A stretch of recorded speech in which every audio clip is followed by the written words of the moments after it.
আসসালামু আলাইকুম রহমতুল্লাহ। সুপ্রিয় বন্ধুরা, 18তম নিবন্ধনে চূড়ান্তভাবে উত্তীর্ণ প্রার্থীদের ইতিমধ্যে ষষ্ঠ গণবিজ্ঞপ্তির আবেদনের সময় শেষ হয়েছে। গতকাল রাত 11:59 আপনাদের আবেদন সম্পন্ন হয়েছে। এখন আপনাদের এই গণবিজ্ঞপ্তিতে আবেদনের ফলাফল প্রকাশের জন্য অপেক্ষা করতে হবে। তবে এই অপেক্ষাকৃত সময়ের ভিতর আপনারা আপনাদের কাজগুলোকে গুছিয়ে নিতে পারেন। সেজন্য আপনাদের চূড়ান্তভাবে এমপিও হতে গেলে স্কুল, কলেজ এবং মাদ্রাসার শিক্ষকদের নতুন যে নিয়ম রয়েছে, এই নতুন নিয়মের এমপিও হতে গেলে কি কি ধরনের প্রয়োজনীয় কাগজপত্র লাগবে, সকল কাগজপত্রগুলো আপনারা এই টাইমে কালেক্ট করে গুছিয়ে রাখতে পারেন এবং আজকের ক্লাসটি আপনারা একটি নোট করে রাখবেন। আপনার আগামীতে এই কাগজগুলো লাগবে। চলুন আজকে আমরা কি কি কাগজ লাগবে সে বিষয়ে বিস্তারিত আলোচনা করি। যারা নতুন আছেন চ্যানেলটি সাবস্ক্রাইব করে আমাদের সাথে থাকবেন। প্রথমত লাগবে হচ্ছে প্রতিষ্ঠান প্রধানের অগ্রায়ণপত্র লাগবে, অর্থাৎ আপনি যে প্রতিষ্ঠানে যোগদান করবেন সেই প্রতিষ্ঠানের প্রধানের অগ্রায়ণপত্র আপনাকে প্রতিষ্ঠান প্রধানের কাছ থেকে নিতে হবে। দ্বিতীয়ত হচ্ছে আবেদনকারীর পূরণকৃত তথ্য ফর্ম, অর্থাৎ আপনি যে আবেদন করেছিলেন ষষ্ঠ গণবিজ্ঞপ্তিতে, এই আবেদন ফর্মটা আপনার লাগবে। 3 নম্বরে হচ্ছে এসএসসি পরীক্ষার মূল সনদ, মূল যে সার্টিফিকেট রয়েছে সেটি কিন্তু আপনাকে লাগবে এমপিও হতে গেলে। এরপরে এইচএসসি পরীক্ষার মূল সনদ লাগবে। এরপর স্নাতক ডিগ্রি বা সমমান পরীক্ষার মূল সনদ লাগবে। স্নাতকোত্তর মাস্টার্স যাদের দিয়েছিলেন আবেদন কপিতে তাদের মাস্টার্সেরও মূল সনদ লাগবে। এরপরে আছে অন্যান্য শিক্ষাগত যোগ্যতা সংক্রান্ত যে সমস্ত সনদ আপনারা দিয়েছিলেন আবেদনের সময়, যেমন অনেকে কম্পিউটার কোর্স করা আছে সেই সনদ দিয়েছিলেন। এছাড়া যাদের যে বিষয়ে কোর্স করা আছে সেই কোর্সে যে সনদ দিয়েছিলেন সেই মূল সনদগুলো কিন্তু আপনাকে এমপিও হওয়ার সময় লাগবে। এরপরে আরেকটা বিষয় আছে যাদের বিএড করা কমপ্লিট হয়ে গেছে, অনেকে বিএড আগে কমপ্লিট করে ফেলছেন, সেই বিএডের ও আপনারা তথ্যটা আবেদনের সময় দিয়েছিলেন, তখন কিন্তু আপনাকে বিএড এর আপনার মূল সনদটা সেখানে দেখাতে হবে, অর্থাৎ বিএড ব্যাচেলর অফ এডুকেশন সনদ যেটা। এরপরে এনটিআরসি পরীক্ষায় উত্তীর্ণ হয়েছেন, এনটিআরসি কর্তৃপক্ষ আপনাকে একটা ই সনদ দিয়েছে, এই ই সনদটা কিন্তু আপনাকে এমপিও হওয়ার সময় দেখানো লাগবে। এরপর লাগবে হচ্ছে শিক্ষা প্রতিষ্ঠান থেকে প্রাপ্ত নিয়োগপত্র, অর্থাৎ আপনি যে শিক্ষা প্রতিষ্ঠানে আপনি আবেদন চূড়ান্তভাবে সুপারিশপ্রাপ্ত হয়েছেন ওই শিক্ষা প্রতিষ্ঠানে আপনার সুপারিশপত্রটা ওই শিক্ষা প্রতিষ্ঠান থেকে আপনাকে গ্রহণ করতে হবে, শিক্ষা প্রতিষ্ঠান থেকে নিয়োগপত্রটা গ্রহণ করতে হবে। এরপরে ডিগ্রি বা স্নাতক পরীক্ষায় আপনারা যে মার্কশিটটা রয়েছে সেই মার্কশিটটা কিন্তু সেখানে আপনাকে দেখাতে হবে। এরপরে যোগদান পত্র, আপনি যে যোগদান করেছেন তার জন্য একটা কি পাবেন, অ্যাপ্লিকেশন কপি পাবেন, সেই অ্যাপ্লিকেশন কপিটা কিন্তু আপনাকে দেখাতে হবে। এরপরে ব্যাংক অ্যাকাউন্ট স্লিপ এবং ব্যাংক সার্টিফিকেট লাগবে, অর্থাৎ আপনাকে এমপিও হতে গেলে আপনার একটা ব্যাংক অ্যাকাউন্টের স্লিপ থাকা লাগবে এবং ব্যাংক অ্যাকাউন্টের সার্টিফিকেট থাকতে হবে। নিয়োগপ্রাপ্ত বিষয়ে অধ্যয়নরত শিক্ষার্থীদের তালিকা, অর্থাৎ মনে করেন আপনি যে সাবজেক্টের শিক্ষক হিসেবে নিয়োগপ্রাপ্ত হবেন ওই সাবজেক্টে অধ্যয়নরত ওই প্রতিষ্ঠানে কতজন শিক্ষার্থী আছে তার তালিকা লাগবে।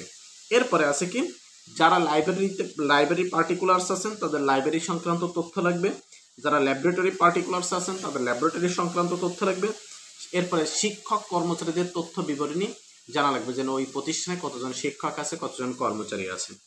এরপরে আছে কি নিয়োগকৃত পদে পূর্বে কর্মরত শিক্ষক কর্মচারীদের পদত্যাগপত্র অথবা মৃত্যু সনদ বা অব্যাহতিপত্র, অর্থাৎ আপনি যে পদে নিয়োগপ্রাপ্ত হচ্ছেন ওই পদে পূর্বে যে চাকরিটা করত, অর্থাৎ ওই শূন্য পদে তার কি লাগবে, তার হচ্ছে পদত্যাগপত্র বা অব্যাহতিপত্র সেটা এখানে লাগবে। এরপরে পদত্যাগ বা অবসরপ্রাপ্ত পত্র যেটা আছে সেটাকে পদত্যাগ বা অবসরপ্রাপ্ত অব্যাহতিপ্রাপ্ত শিক্ষক কর্মচারীদের ব্যাংক নন ড্রায়াল সার্টিফিকেটটা এখানে দেখাতে হবে। এরপরে বলছে শিক্ষা প্রতিষ্ঠানের শিক্ষা বোর্ড থেকে সর্বশেষ স্বীকৃত কপি, ঠিক আছে, অর্থাৎ শিক্ষা প্রতিষ্ঠানের শিক্ষা বোর্ড থেকে প্রাপ্ত সর্বশেষ স্বীকৃত কপিটা এখানে লাগবে। শিক্ষা প্রতিষ্ঠানের সর্বশেষ কমিটির অনুমোদন কপিটা কিন্তু এমপিও হতে লাগবে। এরপরে লোকেশন সার্টিফিকেট যেখানে প্রযোজ্য।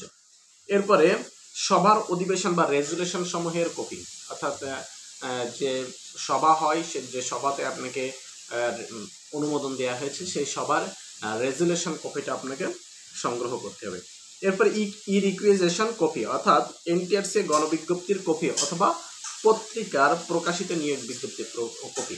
আপনাদের জানেন ষষ্ঠ গণবিজ্ঞপ্তিতে নিয়োগের একটা নিয়োগ হচ্ছে পত্রিকাতে প্রকাশিত হয়েছিল, তাই না? এই যে পত্রিকাটা আপনাদের সংগ্রহ করে রাখতে বলা হয়েছিল, এটা কিন্তু আপনার এমপিও হতে লাগবে।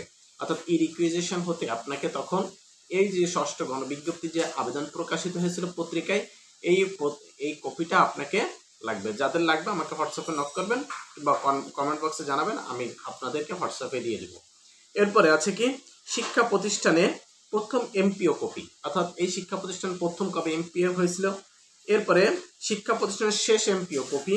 এরপরে আছে কি নিয়োগ সংক্রান্ত সভার অধিবেশন, বই রেজুলেশনের কপি সমূহ। এরপর নিয়োগ পরীক্ষার ফলাফল, জাতীয় মেধা তালিকা কপি, SMS কপি, অর্থাৎ আপনাকে যে SMS দিয়েছিল জাতীয় মেধা তালিকা, আপনাকে যে নিয়োগপত্রের SMS দেওয়া হবে, অর্থাৎ এনটিআরসি এ পর্যন্ত আপনাকে যত যা SMS সব SMS গুলো আপনি সংগ্রহ করে রাখবেন। এনটিআরসি থেকে প্রাপ্ত রিকমেন্ডেশন লেটার, অর্থাৎ আপনি নিয়োগপত্রের জন্য যে লেটারটা আপনাকে দেবে এই লেটারটা আপনি সংগ্রহ করে রাখবেন। বর্তমান কমিটির অনুমোদন কপি, অর্থাৎ প্রতিষ্ঠানে বর্তমান যে কমিটি রয়েছে এই কমিটির অনুমোদন কপিটা এখানে লাগবে। সাবজেক্ট অ্যাপ্রুভাল অথবা বিভাগ খোলার অনুমতি কপি, শ্রেণী ভিত্তিক শিক্ষার্থীদের তালিকা, মহাপরিচালকের প্রতিনিধি মনোনয়নের কপি, এছাড়া আরো অন্যান্য কাগজপত্র। এখানে আমি আপনাদেরকে প্রায় 32টা কাগজ হয়তো আপনাদের এমপি হতে এখানে সব ডকুমেন্টস গুলো লাগবে। এখন এই বিষয়গুলো হচ্ছে দেখাচ্ছে কি আপনি একবারে ভিডিওটা শুনে আপনার এগুলো মনে থাকবে না। এই জন্য আপনার কাজ হচ্ছে কি, আমি পয়েন্ট ধরে ধরে বলেছি, কোনো পয়েন্ট তেমন একটা বিস্তারিত আলোচনা করিনি। আপনার কাজ থাকবে আপনি খাতা নিয়ে বসে সুন্দর করে 32টি পয়েন্ট আপনি লিখবেন।